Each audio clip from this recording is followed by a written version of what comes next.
నిత్య నిజాలు చెప్పే బిఎన్బి టీవీకి స్వాగతం. ఇది మీ ఛానల్. సబ్స్క్రైబ్ చేసుకోండి, లైక్ చేయండి, షేర్ చేయండి. ఒక విషయం చెప్పాలి, ఇప్పటికే వైరల్ అవుతుంది. రష్యా ప్రధానమంత్రి పుతిన్, వినే ఉంటారు ఈ పేరు. విన్నారా మీరు? విన్నారా? వినే ఉంటారు ఈ పేరు. రష్యా ప్రధానమంత్రి పుతిన్.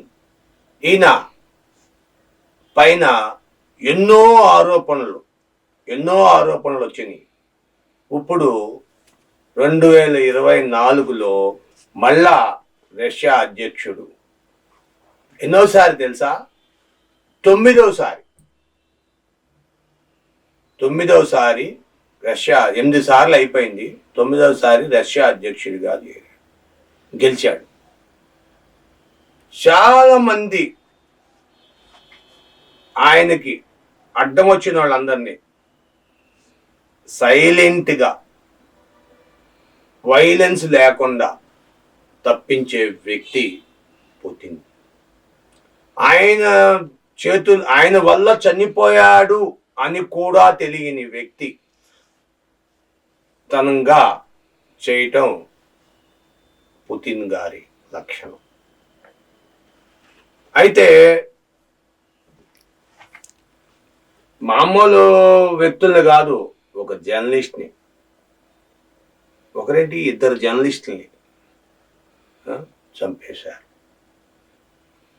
టీ తాగి చచ్చిపోయాడంట ఒక జర్నలిస్ట్. అదేమిటి అంటే, అంతే మా గవర్నమెంట్ ఇంతే. దయచేసి అక్కడ శత్రువులతో టీ తాగబాకండి బెదరు. శత్రువు ఇళ్ళకి వెళ్ళినప్పుడు టీ తాగబాకండి. అయితే అక్కడ ఆపోజిట్లో ఉన్న వ్యతిరేకత, అదే మన భాషలో చెప్పాలంటే ఎగెనిస్ట్ పార్టీ ఉన్న వాళ్ళు కూడా ఎవరన్నా తిరగబడితే సైలెంట్గా ఒక యాక్సిడెంట్లో వాడు చచ్చిపోయారు. మరి ఇంకా ఇంత క్రిమినల్, ఇంత వ్యవహారం చేస్తున్నాడు. ఆ కళ్ళు అసలు చూస్తున్నాయా లేవా, కళ్ళు నిజంగా కనబడతాయా లేవా అన్నట్టుగా ఆ కళ్ళు ఇంతెంత అదే మన రైనోసర్కు ఉంటాయి చూసారు, కళ్ళంత బాడీ అంతా, ఇంత పెద్ద బాడీ మూసుకుపోయి చిన్న కళ్ళు కనబడతాయి. నువ్వు వెనక నుండి పక్క నుండి ఎటు నిండా కొట్టినా దాన్ని ఏం పట్టించుకోదు, ఏదో తగులుకున్నా పట్టించుకోదు, అసలు దాని ఒంటికి దెబ్బ తగలదు.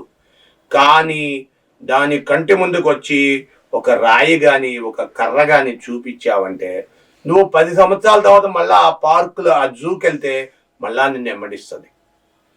దాని కెమెరా, దాని మెమరీ పవర్ అంతా. చూడ్డానికి పెద్ద నోరుండి పెద్దగా బంగాళదుంపలు ఈ నేలలోనే ఉంటుంది, ఒంటి కొమ్ము వేసుకొని నేల రైనోసర్ అంటారు.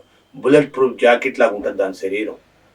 అది ఎదర్ నుండి కొడితేనే దాని దాని కెమెరా, కళ్ళు, దానికి 2 కళ్ళు 2 కెమెరాలు. ఆ కెమెరాలో పడితేనే నిన్ను వదిలిపెట్టదు.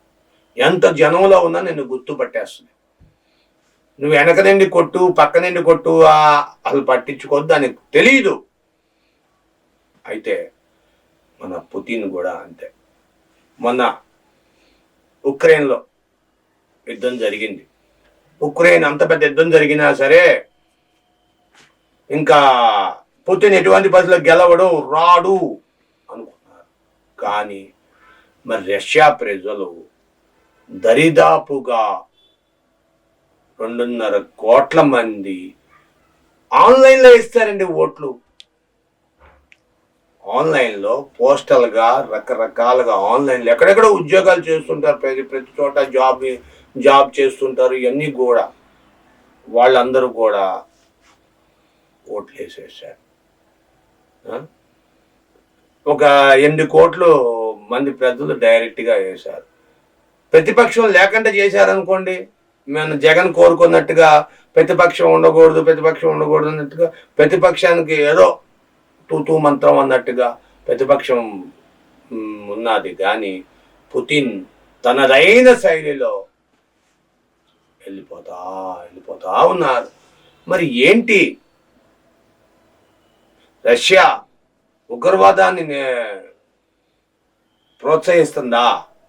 ఒక తీవ్రవాది లాంటి ఈయన బేసిక్ ఈయన ఒక గూఢాచారి సంస్థలో పనిచేశాడు. ఈయన గూఢాచారి తెలివితేటలు ఎక్కువ.